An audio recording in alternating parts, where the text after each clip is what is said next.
but we know what it is. I got it. A couple of things I wanted to address really right up front are, there's a lot of noise that swirls around this. There's a lot of noise that swirls around most things today. I referenced earlier, mostly, oftentimes dysfunctional federal government. The reality is there's a lot of good stuff that happens that doesn't get a lot of noise because it's not very sexy. It's not very interesting. This was not one of them, however. But one of the things I want to say right up front about it is there are really two things in our U.S. Constitution that the federal government's charged with. Everything else is left to states, right? And one of them is, of course, defending our shores, that is to say, national security. And the other one is interstate commerce, that is to say, the movement of goods and services throughout the country, state to state, across state lines. Everything else, pretty much delegated to the states. Now, not delegated. It's not delegated to the federal government. Therefore, it becomes the role of the states. The interesting thing, however, about particularly surface transportation is that it's a combination of the two. It is our federalism system at work. And the bill that was passed recently in the House that the president will be signing this week, really, federalism is such a big part of it. And I'm going to explain some of that in a little bit. And then, we want to open it up to your questions. I also want to thank Bill Panos and the Department of Transportation here in North Dakota, first of all, for hosting us today in their wonderful facilities. And thank God for rain. And thank God we didn't schedule this outside. So thank you for that, Bill. And also, you all should know, we get the opportunity so often in Washington to brag about the exceptionalism of North Dakota. We settle for a lot of mediocrity at the federal level, but the exceptionalism of North Dakota is reflected in the way our government runs. And Bill's one of the examples of that. Bill was a key witness. And when I say key, he was a witness at one of our hearings. A lot of you may not know this, but I happen to be the ranking member of the Transportation and Infrastructure Subcommittee of the Environment and Public Works Committee. And why that's important, and I asked for that position, and given my seniority, I was allowed to have it, is because we knew we were coming up on an expired highway bill, and we'd have the opportunity to craft a new surface transportation bill along with some other things. And I wanted to make sure that we were looking out for rural America, and that we were looking out for federalism. And the reason that was so critical this go around is because, as you may have noticed in the last election, there was a shift of political power. And what that means is that states take a little bit of a lesser role in the current administration than in the previous administrations. It's just it's part of the cycle of politics. And so for me to be at the table while we're drafting a lot of this was really, really important. So Bill came and testified at one of the hearings, not on the entire bill, but on a portion of the bill, a portion that's become quite controversial lately. And he became such a good witness that about halfway through, my counterpart, the Democratic ranking member, the chairman, Ben Cardin from Maryland, leaned over and he said, "Your witness is incredible." And I said, "I know." And the reason he said that was because pretty soon all of the questions are going to Bill because of his technical background, his technical knowledge, his demeanor, and just the way he expresses the facts, void of emotion and not conviction, but void of emotion and in a tone that's very emotional. So thank you, Bill, for your contribution to this. And also, Bill and the folks here at DOT are very important. They're very important resources for us. As was Russ Hansen and the folks over at the Associated General Contractors who build our roads and bridges and a lot of our other infrastructure. Eric and Eric Spencer and the folks at not just the Greater North Dakota Chamber, but all of the chambers, and then all of the groups that the various groups. And we'll go through some of that. I know we've got a little logo poster here, but there's a whole bunch more, well over 100 organizations ranging from just about every commodity group, the American Farm Bureau and the National Farmers Union, a whole bunch of business organizations and labor organizations that support this bill, which is, I think, really critical, because at the end of the day, we work for the people, the employers and the employees, and most importantly, those that build out the infrastructure that moves commerce. Okay, so we're going to talk about a little bit of that. One of the things I brought up right away was, there's a lot of misinformation out there, and it's allowed to be out there for a couple of reasons, not the least of which is the sausage making process in Washington. And I'm not going to bore you with all of it, but it creates confusion. And it also creates opportunity for mischief for those who want to, use rhetoric to describe something other than the truth. What I mean by that is there were a number of bills that had either passed the Congress or at least passed out of the committee, like the surface transportation bill that passed unanimously out of our committee. When something passes in the Senate unanimously in an entire committee, it means that there was a lot of compromise. That means that, Tom Carper, the chairman of the Environment and Public Works Committee from the Northeast, and Shelley Moore Capito from West Virginia. I think Tom's from Delaware. That's a pretty big boy. That's a pretty big philosophical difference. They have to come together on some things. So that's the basis of the bill. And I just think it's really important. There's one little tidbit. I'll just use an example. There've been a lot in the news, including, publications like the Wall Street Journal, Forbes, Fox News, a lot of the networks that say that only 6% of this bill, this $1 trillion infrastructure bill, only 6% of it's roads and bridges. And I'm going, yeah, but 413.5 billion is the number we put into the law. And I didn't take Common Core math, but I'm pretty sure that's like 40%, not 6%. It's over 40% of this is roads and bridges, solely roads and bridges.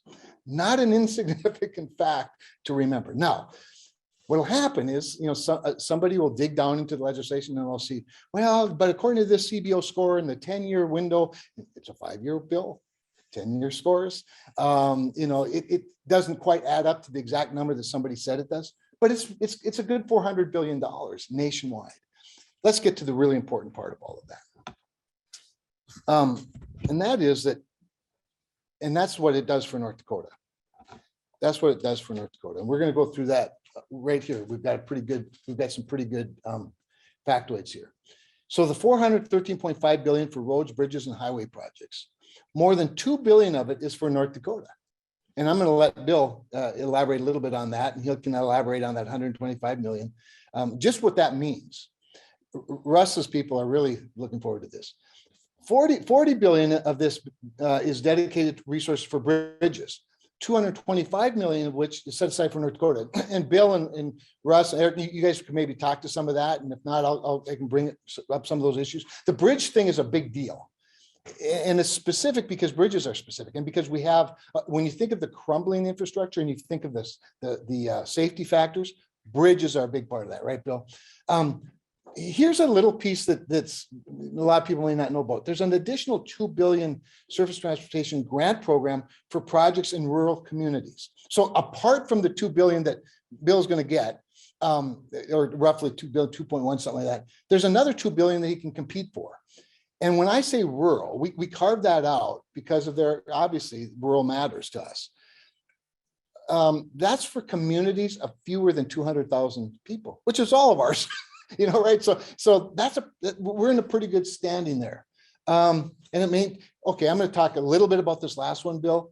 And then I think I'll do is I'll turn it over to Bill and to Eric and to Russ in some order. I'll introduce each of them, but, and then we can go back to other details if you'd like. But I want to speak a little bit to this bottom one. Maintains the traditional funding formula that's beneficial to rural America. You guys, this is a big deal. And the reason this is a big deal, and so it's a fight every 5 or 6 years. This is where the federalism piece comes in. There are a lot of people whose power in Washington is derived from the fact they come from really highly populated areas, the House of Representatives particularly. The Senate, God bless our founders, the Senate is what looks out for the little guy. That's why every state gets 2 of them, right? So the funding formula is roughly a 90, what we call 90-10. 90% of the surface transportation dollars go to states, and in some cases, communities, MSAs. And in this case, Fargo is one of them that gets some of that. But why is that important? That's important because it's at the state level that they can determine where, what the highest priorities are.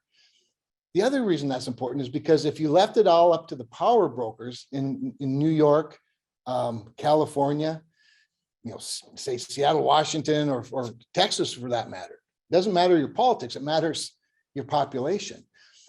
They want to put more dollars toward population centers and ignore the fact that you can't reserve, as I like to say, 100 miles of interstate for gravel in the middle of the North American continent and still get Durham to become pasta. And so maintaining that formula was a really big, and it was a big fight for us in our committee, but we maintained that. There are other parts of the formula that are important as well.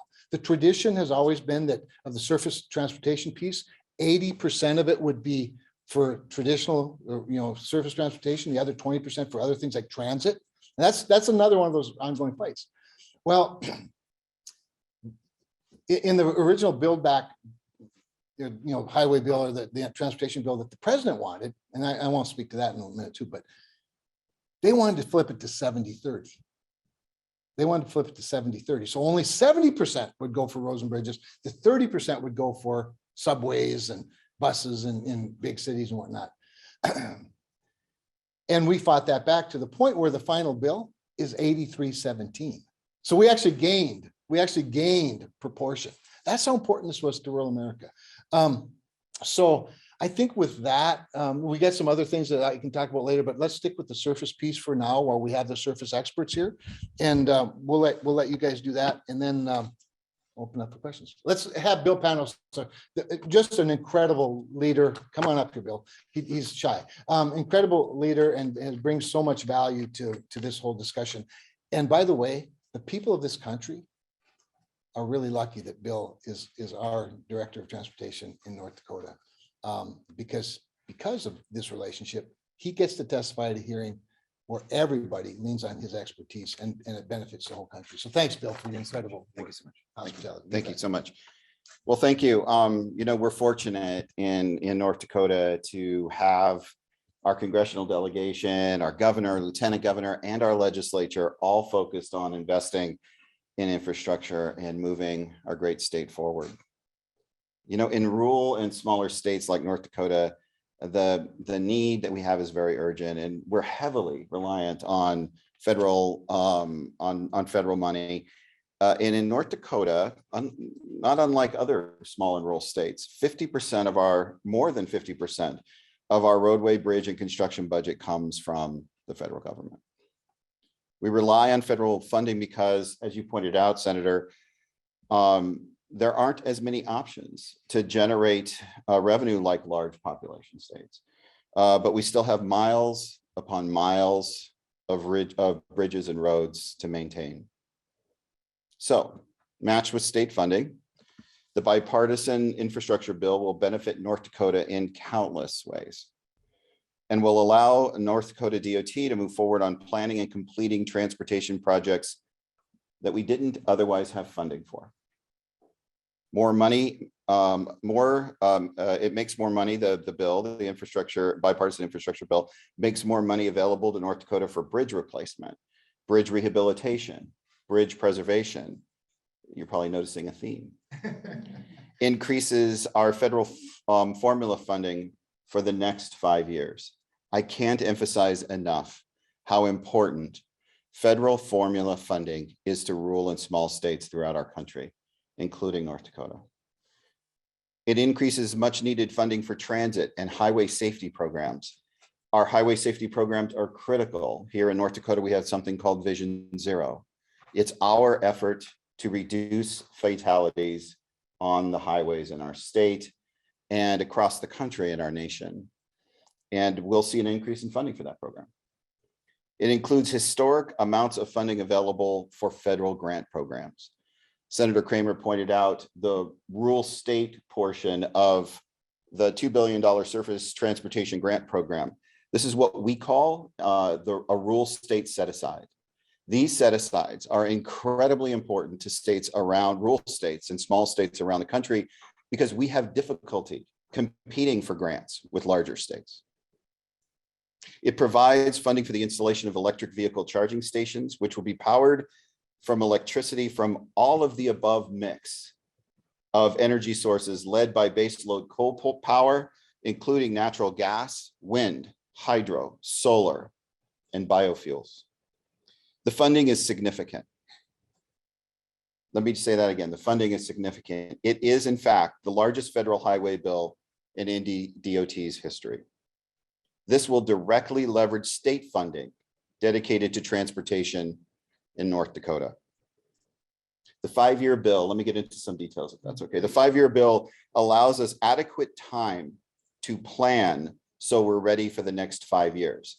Typically what happens is we're dealing with something called continuing resolutions, which are short-term funding programs. This leaps forward and says you are now funded for the next 5 years. So we can plan, engage dollars, engage contractors, they can hire people, they can buy equipment, being ready for the next 5, 10, 15 years. It is a significant change into how we've been funded over the last few years.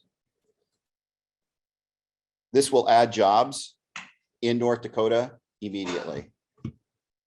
It will make us more competitive and provide economic stability throughout the state and for years to come. I mentioned earlier about the long-range funding formula. It's critical for small and rural states. So one of the things I wanted to mention is that it helps us keep our costs down in states like ours. Our cost share in North Dakota is one of the best in the United States.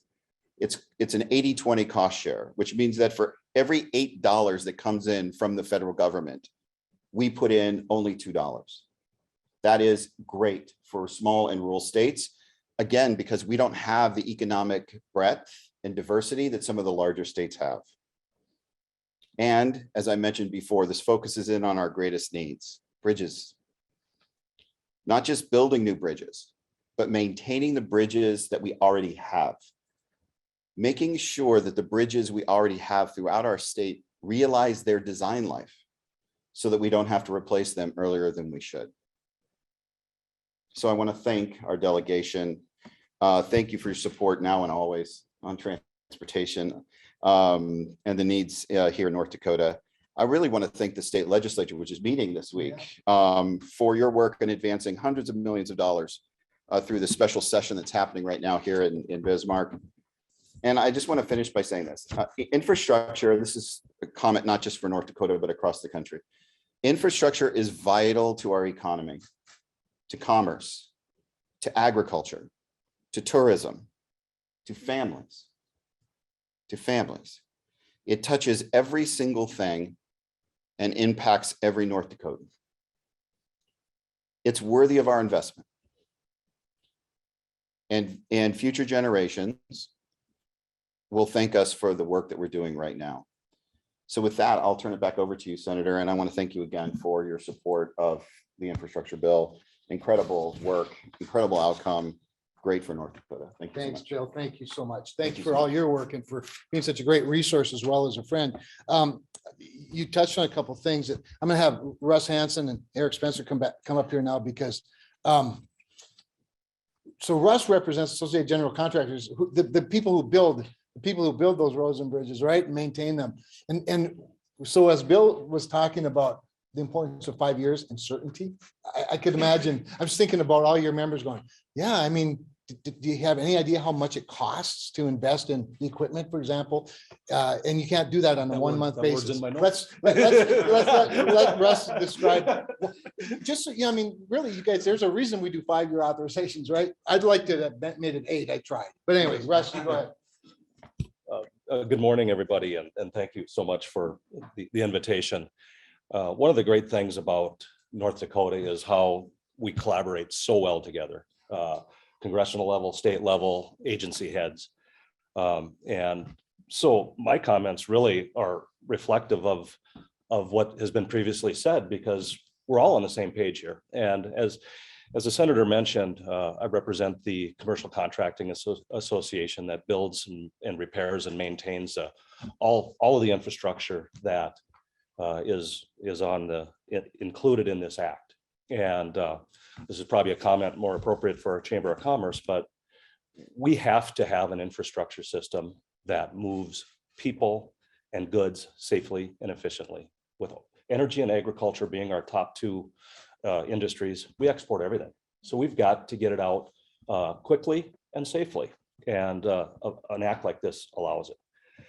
From the industry perspective, very close to acts like this, we follow it, you know, as association advocates, and some call us political nerds, almost daily. We want to thank the policymakers when we get to the finish line with an act like this. This process doesn't happen overnight.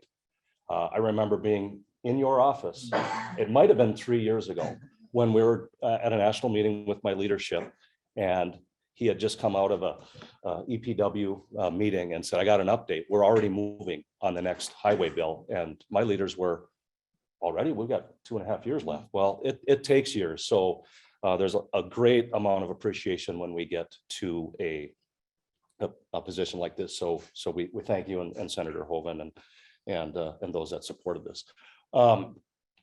Certainty, as the senator mentioned, whenever I'm talking to the people I represent, they're like, yes, with inflation and things like that, more money is needed, but certainty is the most important, so that the department can plan, the industry can plan, everybody can plan over 5 years. That allows that.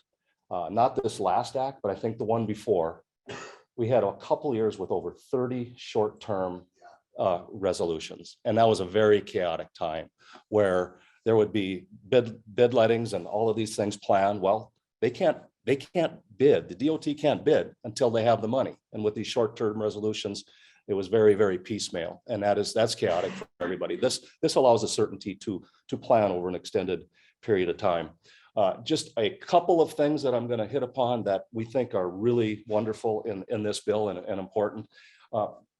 This was mentioned, the funding formula, and the reason it is so important is we have amongst per capita the most road miles of any state, and it's not our fault that we're sparsely populated and have lots of road miles. We're a big state with not a lot of population, so it's imperative to have a strong federal highway program. We don't have the population base to say, well, let's just put in a toll road and pay for it that way. We just don't have enough critical mass. So that is really important. The other thing that is very important that we like in this bill, okay, we have the money, it's here for 5 years. Everybody can plan, if you look at the program, but there's permitting reforms that allow it to get those projects out quicker. Sometimes it took up to 7 years to get projects going. I think this year's got like a 2-year goal. That's right. So that's really important. So I think I will turn it back to the senator and just express our appreciation for a 5-year bill, and look forward to working with everybody to achieve those goals. I love it. Thanks, Russ. Great job. Really important stuff, and thank you for your friendship. And the thing about association directors, they're so great, are their members, right? And Russ has very active members, and they stay in contact. And by the way, I'm pretty regularly pick up the phone and call one, say, what would this mean? What would that mean? Russ pointed to the permitting reform, which is interesting. So the permitting reforms, there's a couple of them, but the one that's especially valuable for building roads and bridges and surface transportation is called the one agency rule, the one agency decision rule. And if that sounds familiar, it's because back in the day when Donald Trump was the president, and he was talking about a $3 trillion highway bill. He started out with $2 trillion and was trying to negotiate up to $3 trillion infrastructure bill. He initiated in a rulemaking process a one agency decision rule. It applied to all infrastructure, pipelines, transmission lines, roads, bridges, ports, and waterways. And on the first day in office, Joe Biden repealed that rule. And what one agency means is that means you do things rather than concurrently. You do them all at once. So if there's 4 agencies that touch something and each of them takes 2 years, that's an 8-year process. So if one agency is the main agency doing, say, a NEPA process, that agency can collaborate with all of the others. So you do it collaboratively rather than consecutively. And that brings a 10-year project down to 2 years. So that got repealed on the first day of Joe Biden's presidency. We put it in the law. So for those people who say, well, this is just, and I don't mean to sound, well, I do. This is just a gift to Joe Biden. This is the Biden infrastructure plan. This is a big victory for him. He wanted $3.5 trillion. We got it down to $1 trillion. He wanted no reforms. We got reforms. He wanted a 70-30 transit road split. We got it to 80. We not only held our own, we gained the percentage for highways and bridges. So This was an American victory. This was a collaborative victory. And I think this was a type of legislation that Americans can look at and go, there's hope for those people. After all, they can actually work together and get something done. I want to, come on up, Eric. The really key thing Russ touched on, he mentioned supply. We're in this, or he mentioned inflation, and inflation's a real, right? Inflation's real. Input costs are up. All of that said, though, the one thing about this is this gets to the supply side of the economy. All of the money to this point that's come in the form of the CARES Act and all of the other, the most recent one, the $2 trillion one that the Democrats passed on their own American Rescue Plan, that all is free money given to people to spend. It's called, some people call it stimulus, but none of it creates a job. What it does is it creates inflation, because the supply side, which we are seeing played out in our ports right now, the supply side of the economy is shorted. You create false demand or artificial demand, and you starve the supply. This builds the supply side of the economy and has ramifications all over the place, including holding back inflation. So with that, a word from our broader business community. Great. How's that? Perfect. Well, good morning, everyone. It's an exciting day for all of us, I think. My name is Eric Spencer. I'm the president and CEO of the Greater North Dakota Chamber. And as the speakers before me, I want to thank you, Senator Cramer, for your leadership in helping to get this passed. I also like to thank Senator Hoeven for the same. And outside of workforce, infrastructure is one of the top priorities for North Dakota business leaders. And I have a few facts for you. Each year, there's nearly $2 billion shipped to and from sites in North Dakota. 74% of all the goods shipped in our state are by truck. Over 215,000 jobs in North Dakota are directly connected to our infrastructure and surface transportation. And that doesn't include the nearly 15,000 jobs that are directly connected to the design, construction, and maintenance of our infrastructure. So this is a big deal for all of North Dakotans. And that doesn't include the people who want to run and go get groceries, go visit tourism sites, need to get to work. So investing in safe and reliable transportation is a priority for business leaders across the board in North Dakota, as well as our citizens. I'll just add that, the passage of this bill will help our ability to remain competitive here at home and globally for years to come, whether we're moving commodities out of state, whether we're importing raw materials for manufacturers, moving general freight, you think of retail goods, or getting people to work. This is a big deal. I'd like to note that this is more than just roads and bridges. It's going to further airport infrastructure, water infrastructure, transit infrastructure, and energy, all things essential to business, no matter the size or industry. And I'd like to note that the passage of this bill may also help with our truck driver shortage and the movement of freight. We all hear about this backlog of freight. That piece over here about the pilot program allowing 18 to 20-year-olds to cross state lines, that's a big deal because today you can drive from San Diego to Sacramento in California, but an 18-year-old can't drive from Bismarck to Billings. And you think about 18-year-old drivers on a farm or in the military, this just makes sense. And so with that, the passage of this bill, along with the work the North Dakota legislature is doing, is nothing short of historic, and we should all be very excited. So thank you, Senator. It's a bright day. Yeah, thanks. That was well done, well said. And thanks for pointing to some of the other things I haven't pointed to.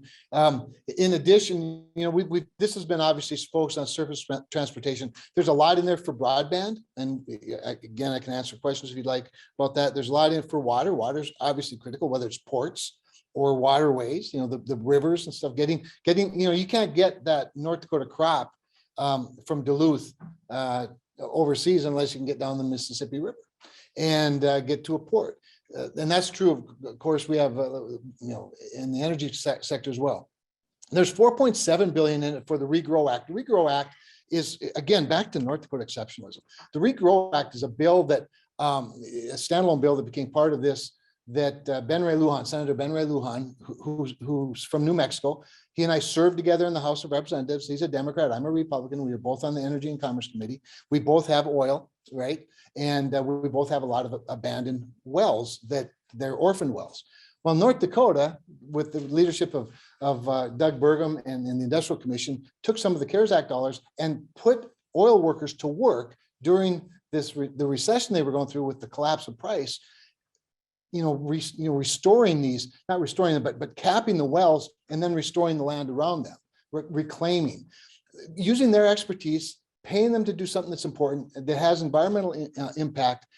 And we took what North Dakota did and made a federal bill out of it. And this part of this bill, $12 billion for carbon capture, use, and sequestration. $12 billion. Now, the future of North Dakota's energy sector depends heavily on carbon capture, use, and sequestration. So we got that into this bill. The interesting point on that, the energy secretary and I worked pretty closely together on this bill, although she's been irritating me a lot lately. But anyway, that's another story. We worked together on some of the energy infrastructure here. There's a lot for electric transmission lines as well, and cybersecurity of our energy infrastructure.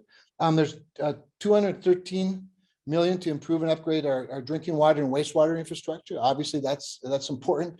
$94 million for North Dakota's airports over 5 years, as was alluded to. The airports are a federal entity by and large. I mean, they're owned locally, they're managed locally, but the federal government, the FAA, has complete jurisdiction over the skies of America and are very important. So we need to keep our airports going. We talked about the permitting reforms. One that we didn't talk about, and I look at Micah from my shop here, is that we also put legislation in there that incentivize the building out of gathering lines for natural gas, for methane. Now, this is a really big deal in North Dakota. You might have noticed. We produce a lot of oil. Gas is a byproduct. It's not a waste product. It's a commodity, but it's a waste product if you can't build the gathering lines around it. So on federal lands and Indian lands, we created an incentive for capturing more of that methane, more of that gas. And Eric alluded to the pilot program for 18-year-olds, relief for livestock haulers. There's a whole bunch more, you guys, but it's more than you probably care about. But with that, let's open the floor for some questions and answer the question that you really had on your mind that we didn't even talk about after you got here. Anybody have a question? Yes. Yeah, this might be a question for someone from the DOT, but will any of the funds go towards the Teddy Roosevelt Expressway project? There you go. You're right. That's why federalism works. So your question is, would any of the funds go to? The Teddy Roosevelt Expressway project in Western North Dakota. Question one of our- Yeah, so we have a program that we work with the federal government, the FHWA, Federal Highway Administration, the USDOT, to actually plan out all of our projects over the next 7 years. And in that plan, there's movement, a little bit of movement, but it really is a plan. That's why I mentioned earlier how important this bill is for as it relates to its 5-year timeframe. So it allows us to better plan with the federal government. I don't have there are hundreds of projects in there. I don't have all of those on my mind. I can recall them all right now, but I can get back to you about what's in all of those plans as we go forward. It also is dependent upon what happens in the state legislature this week, because many of these projects are identified by the legislature as priorities, and we integrate those into our planning with the USDOT. So I can't directly answer a specific question about that specific project, but I can say that's our process to do it. I think the entire western part of the state, along with the eastern part of the state, along with the center of the state that we have here, is in need of funds to maintain the physical infrastructure assets that we've already built. And that really is our focus. It's not about making things bigger or new. It's about highway safety and maintaining what we have that we've already invested in to ensure that it meets its design life, and then move on to other things. So when we talk about expansion, it's a very limited sort of conversation. For instance, Highway 85 that moves on the western side of the state from 94 all the way up to Watford City. That's likely to be the next place that we do some 4-laning and some other kinds of projects like this. But that's just one example of many. So I can't answer that specific road, that specific project, other than the fact that Highway 85 is sort of part of that whole program all the way north and south. And so one of our projects is to expand Highway 85. I'd only say one more thing, that the work that we're doing with the legislature now and this bill together will help us to get to the next phase, which is 4-laning between Watford City and the Long X Bridge. Director Panels, can I ask a question about your view of this 1.2 trillion, what you would consider actual infrastructure, what we've always thought of as infrastructure? Yeah, I'm with the senator and with our other delegation. There's a significant amount of dollars that are in this bill that are focused, regardless of what's been reported in the press, that are focused on the national press, focused on surface transportation and all other types of infrastructure like water, broadband, airports. And again, this bill is remarkably full of regulatory reform. Some of them have been pointed out today. It is a remarkable bill. And we are so pleased that it got through the Congress before Thanksgiving. I think all of us wanted it a little bit earlier. In fact, we thought we would get it a little bit earlier, but it came, and we are very, very pleased with where it's at. So I think that there is a significant amount. What percentage would you say? I'd have to go into the details of it, but as the senator had talked about, 40–60%, it's higher than what I've seen in the press. And when we talk about infrastructure, it's not just surface transportation. So it's water infrastructure, it's carbon capture, it's some of these other things that are in here that are actually going to go to creating jobs, helping our economy grow, positioning the state of North Dakota for the future economy, and frankly, just maintain the assets that we already have in the ground so that we can realize their design life, whether they be water or surface infrastructure. Senator Cramer, I think a lot of your supporters even are confused because they hear the other bill that's not yet passed is being debated. Right. And they're complaining this. Even House Republicans are giving a lower number of percent of infrastructure. So people just want to know, what do you consider actual infrastructure in this bill percentage wise? And also, what don't you like? What Sure. do you have to take? Sure. First of all, it's all hard infrastructure. And anybody tells you otherwise is either lying or they're confused. And it'd be understandable if they're confused. It'd be understandable because of the sausage making process. Because there's part of it is, and I don't want to bore you with too much swamp talk, but scores that the Congressional Budget Office scores, means the price tag, are done in 10-year increments. Authorization is usually 5 years. So it looks like it costs twice as much as it actually is going to. That's one factor. The other factor is you have things like a highway trust fund and the highway, what used to be called the highway bill, the surface transportation bill, used to stand on its own. Now, when it's part of a bigger package, you have some dilution of things, but doesn't make any of the rest of it less important. So with regard to what adds up to the trillion, it's really more like a trillion than 1.2 trillion. It's not, all of these numbers get conflated, they get confused with other things. But so you have roughly $400 billion is just highways and bridges. But then you have all these other things like ports and waterways, railroads, transit. Now, you can argue some of that's not the kind of infrastructure you like, but you can't argue that it's not infrastructure. Transmission lines, electric transmission lines, cybersecurity. Who could argue that we need to harden our electric transmission? Now, I might argue, and I have, that it's not really a federal government role, that's a ratepayer role, but the costs have to be socialized some way, and we do need to get it done quickly. So I wouldn't do that, Scott, but Republicans are in the minority in the House, the Senate, and don't have the White House, so we'll take some of that. What I like the least probably is the $7.5 billion for electric charging stations. The last time I checked, private sector builds gas stations, and the private sector should build electric, charging stations. But it's an emerging technology. That's a high priority for some. To Bill's point, if we have more electric cars in North Dakota, that means we're burning more coal. So there's that, right? So all of that, broadband's another one. Broadband's one that some people will argue, well, that's not infrastructure, because they think Wi-Fi comes from outer space or something. Well, first of all, satellites are infrastructure. Cell towers are infrastructure. Fiber optic is infrastructure. And what do you do without broadband? Well, you don't do precision agriculture without broadband. You don't use Siri without broadband.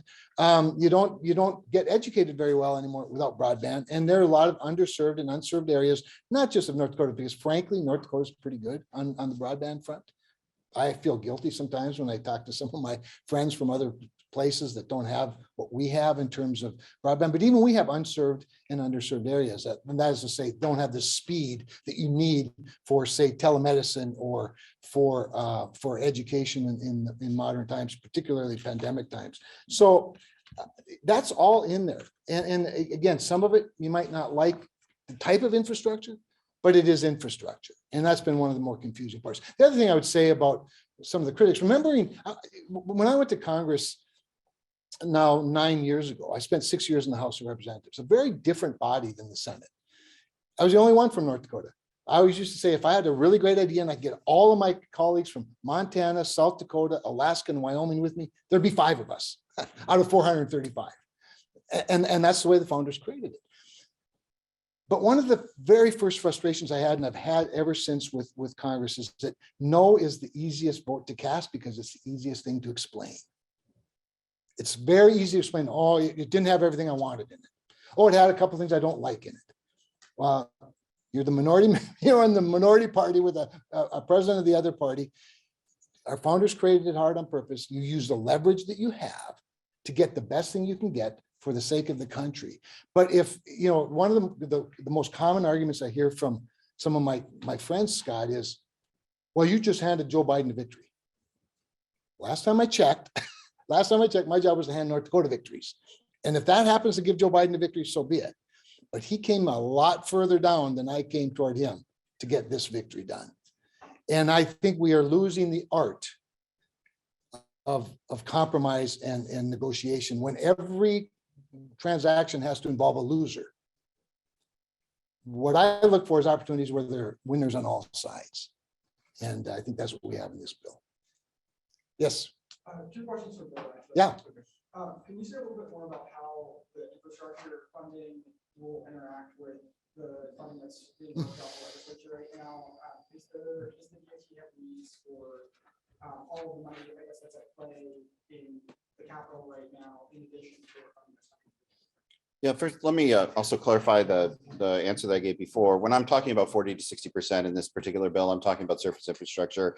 The senator is absolutely right. All of this is infrastructure in some form. And that's what's great about this bill. And this bill has been in play in this form, all in on infrastructure since summer, fall, early fall. And that's why we are so happy to have it now. So the bill is all about infrastructure. The federal bill is about infrastructure. And I guess we're all in here, and I think it's fantastic. So I've been waiting a while for this, and I want to extend my gratitude to all of our congressional delegation for their effort. With regards to the state legislature, there are a number of things that the legislature is currently considering. State funding in the rural context is incredibly important to match with federal funding, and incredibly important independent of federal funding. There are many things in federal legislation and federal regulation that we need in North Dakota that we cannot spend, let's say, federal dollars on, that we have to spend state-only dollars on. Many of these are local bridges. Many of these are township bridges. I had the good fortune of going to a beet harvest over the last month, and they wanted to show me what their roads and bridges look like. I did not see a bridge that was unbroken during the entire day. And so these kinds of projects are funded by state money and not federal money. So from a surface transportation point of view, and I would say too from water and other points of view, there are places we can use federal money and there are places we can't. And that's when the state legislature becomes so important, because continuing to fund infrastructure, whether that be surface infrastructure, airports, or water, or broadband, or other kinds of things that the federal government does not allow its money to be used for, is an important part of the fabric of funding infrastructure in a state like North Dakota. And it's not only unique to here. I've said this several times, I think today, this is the same situation in South Dakota, the situation in Montana, Idaho, Wyoming, where I just recently came from. So, and other states in the East that are small and rural states, West Virginia, et cetera, et cetera. They're all very important. And these sort of programs where their state legislatures are funding infrastructure programs in addition to the federal government become critical. Yeah, great point. I might also add a little bit. Something interesting started happening at during the debate on this bill, but it carried through to just a couple of weeks ago. And that was an amendment that was attempted, but again, because of the rules of the road, we weren't able to get it into the final passage of the bill, although I would have loved if House Republicans would have offered it. And that was an attempt by Senator Padilla from California and Senator Cornyn from Texas, a Democrat and a Republican, to provide more flexibility to states and legislatures and governors with leftover money from COVID relief funds. And I think it was like up to 30% of whatever they had left, they could apply to transportation, to infrastructure. And that meant that matching piece would now be provided. They'd have that money to use as match, which just leverages all the more money. That's one little thing. We didn't get it in, but we passed it unanimously 2 weeks ago in the United States Senate. And so now it's in the House, and they should be able to pass it just as easily. It's I don't know who could be against it. More flexibility with existing dollars. That leads me to the other point that my very capable staff over here just reminded me of. This bill's all paid for. It's all paid for. And I know, the president says that the Build Back Better Act is free. There's no such thing as free. It's not free. It's not free nor paid for. It's very expensive and would require tax increases. This one doesn't have any tax increases. It's one of the complicated parts of the scoring process. I talked earlier about why people might be confused. Is that certain things count as quote pay-fors. So CBO, the Congressional Budget Office, is the scoring entity. And they can't score everything because what they don't score, that is the score is the price, right? Is there money to do this? Remember the main source of revenue is the Highway Trust Fund. We all pay into it. Every time we fill our car, it's big as life right there. How much goes to the federal government? How much goes to the state government? And that's the biggest pot of money, but it's not nearly enough to do everything that needs to be done. Rather than looking for tax increases or looking to raise the gas tax, which by the way, some people are willing to do.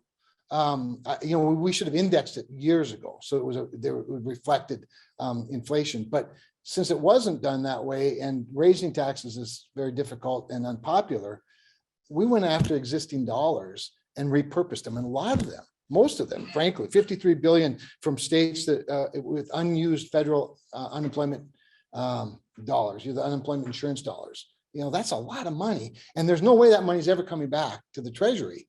So we repurposed it, but it doesn't get a score because it's already been appropriated. There was another 67 billion in savings from COVID-19 employer retention tax, $69 billion. That would have been wasted. We repurposed it for this. So a lot of it is that. There's some economic growth as well that's factored into the dynamic score, but it's all paid for, no tax increases, builds, pays people to work rather than not work, fights against inflation by investing in the supply side, and works with our state and our legislature, and they're all aware of it. We're all, to Russ's point, the blessing of North Dakota is we all know each other. And if I ever get on the wrong side of Bill Panos or Rich Wardner, I'll bump into him at Menards and get my butt chewed. It's such a great thing. It's such a great thing to be so connected to such really good people. So I think we've covered the front, unless somebody's just dying to know something about, a good rumor about, Ted Cruz or something. I don't. Anyway, thank you all for your interest and for your patience.